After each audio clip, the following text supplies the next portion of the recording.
हिमालय पर्वत की तलहटी में बसा हुआ एक बेहद खूबसूरत और हरा भरा गाँव है।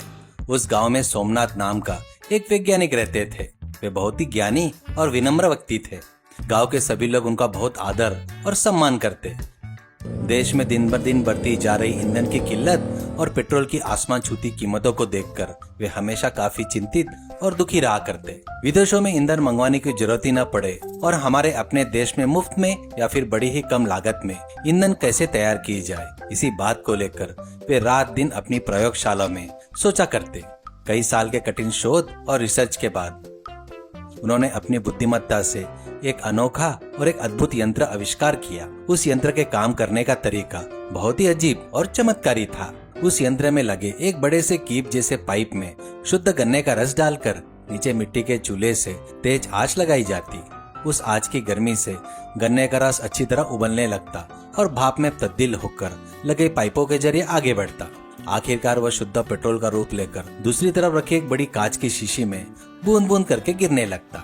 इसे देखकर सोमनाथ बहुत ही खुश हुए।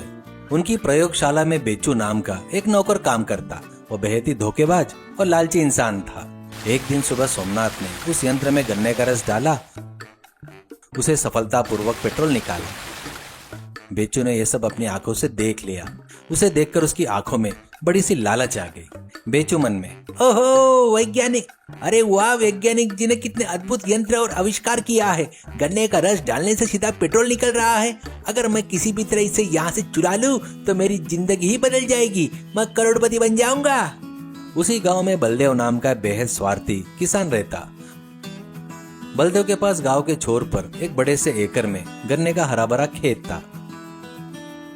वह हमेशा दूसरों को धोखा देकर पैसे कमाने की फिराक में रहता। बेचू ने उसी रात जब वैज्ञानिक जी सो रहे थे, लैब में घुसकर भारी भरकम यंत्र गन्ने पेरने वाली मशीन को चुपके से चुरा लिया। वो उसे एक बैलगाड़ी पर लाद कर सीधे बलदेव के घर गया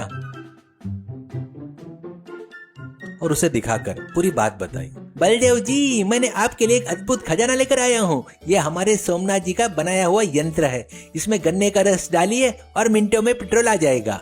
आपके पास तो 1 एकड़ का गन्ने का खेत है ना, अपने खेत के गन्ने से पेट्रोल बनाइए और उसे 100 रुपए लीटर के हिसाब से बेचिए, हमें करोड़ों का मुनाफा होगा। बलदेव खुशी से हंसते हुए और मूंछों पर ताव देते हुए, बहुत बढ़िया बेचू, तुमने बहुत ही शानदार काम किया है। ये लो, ये 5,000 रुपए रखो। इस यंत्र को मेरे खेत वाले पास के शेड में छुपा कर लगा दो। कल से ही हम अपना पेट्रोल का धंधा शुरू करेंगे। पूरा गाँव हमारा गुलाम बन जाएगा। अगले ही दिन सुबह बलदेव ने अपने खेत के सारे गन्ने को मजदूरों से कटवाया, उसका रस निकाला, उस अनोखे यंत्र में डाल दिया, नीचे तेज आंच सुलगा दी। कुछ ही देर में यंत्र गर्म हो गया और उसमें गर्मा गर्म शुद्ध पेट्रोल निकलना शुरू हो गया। बलदेव ने उस पेट्रोल को डिब्बों में भरा और अपने घर के बाहर एक बोर्ड टांग दिया, बलदेव देसी पेट्रोल बंक, लीटर केवल 50 रुपए। यह बात पूरे गांव में आग की तरह फैल गई। जिन लोगों के पास गाड़ियां थी वे सब दौड़े हुए आए और बलदेव से कम कीमत पर पेट्रोल खरीदने लगे। दूसरी तरफ अपनी प्रयोगशाला से यंत्र चोरी हो जाने की बात पता चलने पर सोमनाथ बहुत दुखी हुए। जब उन्हें यह बात पता चली कि बलदेव अपने घर के बाहर गन्ने के रस से बना पेट्रोल बेच रहा है, तो सीधे बलदेव के खेत पर पहुंचे। उनके साथ गांव के कुछ लोग भी वहां पर आ गए। अरे बलदेव, ये यंत्र मेरा है। मेरे प्रयोगशाला से मेरे नौकर बेचू ने इसे चुराया है, तुम्हें बेच दिया। ये यंत्र मैंने देश के लिए बहुत मेहनत से बनाया है। शराफत से मेरा यंत्र मुझे वापस कर दो। बलदेव जोर से हंसते हुए और अहंकार में, ए बुड्ढे वैज्ञानिक, क्या बकवास कर रहे हो तुम। इस यंत्र को रात दिन मेहनत करके अपने दिमाग से मैंने खुद बनाया है। ये मेरा देसी जुगाड़ है। तुम मुझी पर चोरी का इल्जाम लगा रहे हो, तुम इससे यहाँ से चले जाओ, वरना मजदूरों से तुम्हें पिटवाऊंगा। संभल कर रहो। बलदेव ने अहंकार में आकर वैज्ञानिक जी को अपमानित किया और वहाँ से भगा दिया। यह देखकर गाँव वाले को बहुत गुस्सा आया, क्योंकि वे सोमनाथ को बहुत अच्छा मानते, उनका बड़ा सम्मान करते। लेकिन बलदेव के डर से उस समय वे कुछ न बोल पाए। मगर दिन बीतते गए। बलदेव अपने 1 एकड़ से लगातार गन्ने काटता रहा, रस निकालकर पेट्रोल बेचता रहा और खूब पैसा कमाता रहा।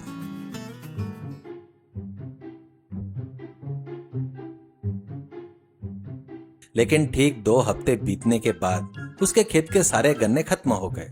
पूरा खेत एक बंजर जमीन में बदल गया। अब यंत्र में डालने के लिए गन्ने का एक टुकड़ा भी नहीं बचा।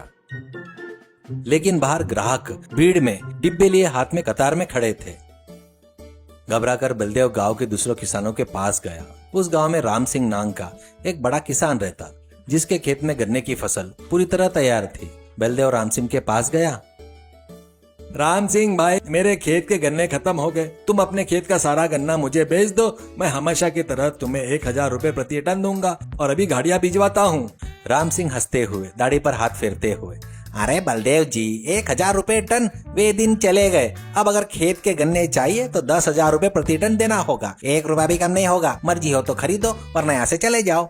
बलदेव चौंक गए। 10,000 रुपए टन? क्या तुम्हारा दिमाग खराब हो गया राम सिंह? इतनी कीमत क्यों बढ़ा दी? दूसरे गांव में तो ये बहुत सस्ते में मिल जाएंगे। तो फिर पास वाले गांव से ही खरीद लीजिए बलदेव जी, हमें कोई जल्दी नहीं है। बलदेव गुस्से में पास के गांव में किसान और आसपास के सभी लोगों के पास गया। लेकिन हैरानी की बात ये थी, सभी किसान एक ही बात पर अड़े थे। सबके सब 10,000 रुपए टन या उससे भी ज्यादा मांग रहे थे। इतने महंगे दाम पर गन्ना खरीद कर उसका रस निकाल कर पेट्रोल बेचने से मुनाफा तो दूर, बलदेव को अपना घर और शरीर के सारे गहने तक बेचने पड़ जाते। उसे साफ समझ में आ गया इसमें भारी नुकसान है।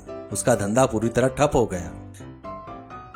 बलदेव गहरी सोच में डूब गया। उसे समझ में आ गया कि गांव वालों ने जानबूझकर उसका धंधा बंद कराने के लिए गन्ने के दाम बढ़ा दिए। उसे यह भी समझ में आ गया कि अगर यह यंत्र उसके पास रहा तो उसकी बची कुची संपत्ति भी स्वाहा हो जाएगी। उसे अपनी गलती का एहसास हो गया। वह तुरंत उस भारी यंत्र को गाड़ी पर लाद कर सीधे वैज्ञानिक सोमनाथ की प्रयोगशाला पहुंचा। उनके पैरों पर गिर पड़ा। गांव के सभी लोग वहां इकट्ठा हो गए। ये सब देखने लगे। बलदेव हाथ जोड़कर रोते हुए, सोमनाथ जी, मुझे माफ कर दीजिए। मेरे लालच और स्वार्थ ने मुझे अंधा कर दिया था।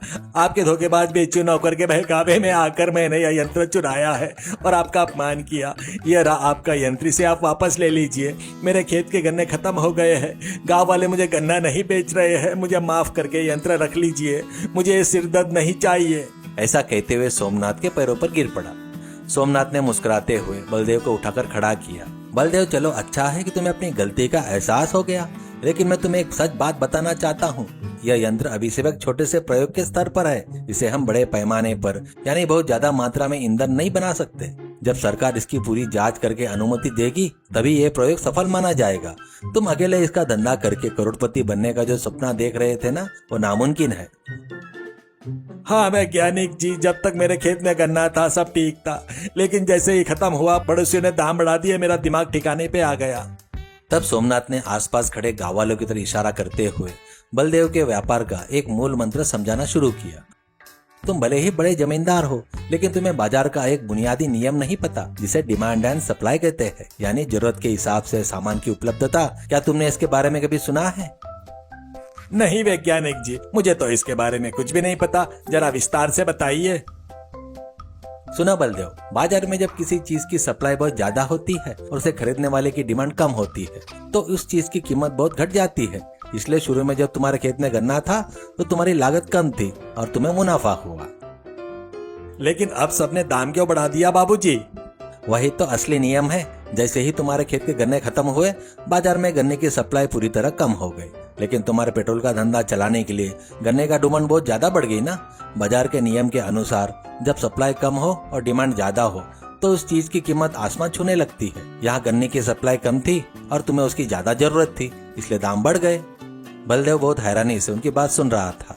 लेकिन बलदेव, यह दाम बढ़ाने का कारण सिर्फ बाजार का नियम नहीं है, बल्कि गांव वालों का तुम्हें सबक सिखाने का एक नाटक भी है। मेरे प्रति आदर के कारण उन्होंने तुम्हारे किए अन्याय का जवाब व्यापार के तरीके से देने का फैसला किया।